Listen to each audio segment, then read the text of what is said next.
Hello friends, welcome to Karunya vlog. இன்றைக்கி நம்ம கிச்சனில் வெஜ் சீஸ் சாண்ட்விச் எப்படி செய்கிறதுன்னு பார்க்கலாம் வாங்க. நான் இன்க்ரீடியன்ட்ஸ்லாம் ஆல்ரெடி ரெடி பண்ணி கட் பண்ணி வச்சுருக்கேன். ஒரு பவுல் எடுத்துக்கோங்க. அதில் 1 cup onion, tomato,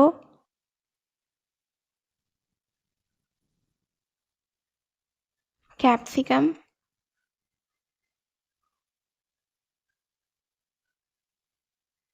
carrot, 1 spoon pepper, 1 spoon chilli flakes,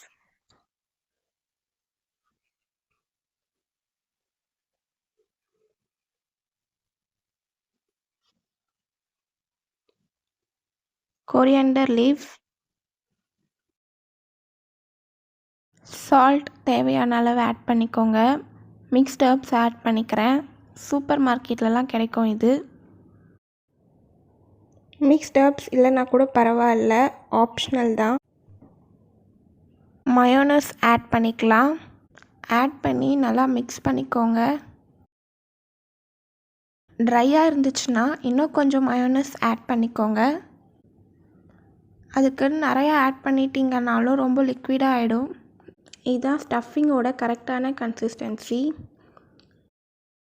இப்போ நான் 4 ஸ்லைஸ் பிரெட் சைடெலாம் கட் பண்ணி எடுத்து வச்சுருக்கேன். பட்டர் அப்ளை பண்ணிக்கலாம். சால்ட்லெஸ் பட்டர் தான் அப்ளை பண்ணுறேன். எல்லா ப்ரெட்லேயும் பட்டர் அப்ளை பண்ணிவிட்டு உங்களுக்கு நான் காட்டுறேன். க்ரீன் சட்னி ரெடி பண்ணி வச்சுருக்கேன். அதை ஒரு சைட் ப்ரெட்டில் அப்ளை பண்ணிக்கலாம்.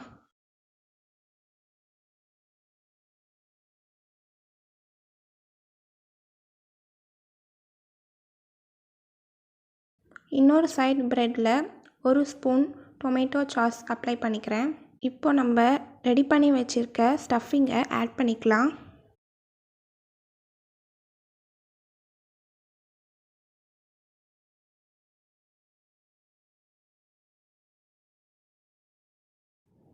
சீஸ் ஆட் பண்ணிக்கலாம்.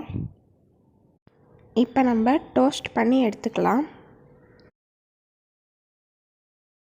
நான் சாண்ட்விச் மேக்கரில் பட்டர் அப்ளை பண்ணி ரோஸ்ட் பண்ணி எடுத்துக்கிறேன். உங்கள்கிட்ட சாண்ட்விச் மேக்கர் இல்லைனா கூட பரவாயில்ல, நீங்கள் தவாவில் பட்டர் அப்ளை பண்ணிவிட்டு டோஸ்ட் பண்ணி எடுத்துக்கலாம். இப்போ நம்ம வெஜ் சீஸ் சாண்ட்விச் ரெடி ஆகிடுச்சு. பிளேட்டில் எடுத்து வச்சுக்கலாம். சீஸ்லாம் நல்லா மெல்ட் ஆகி பார்க்கவே சூப்பராக இருக்குது. கட் பண்ணி காட்டுறேன் உங்களுக்கு.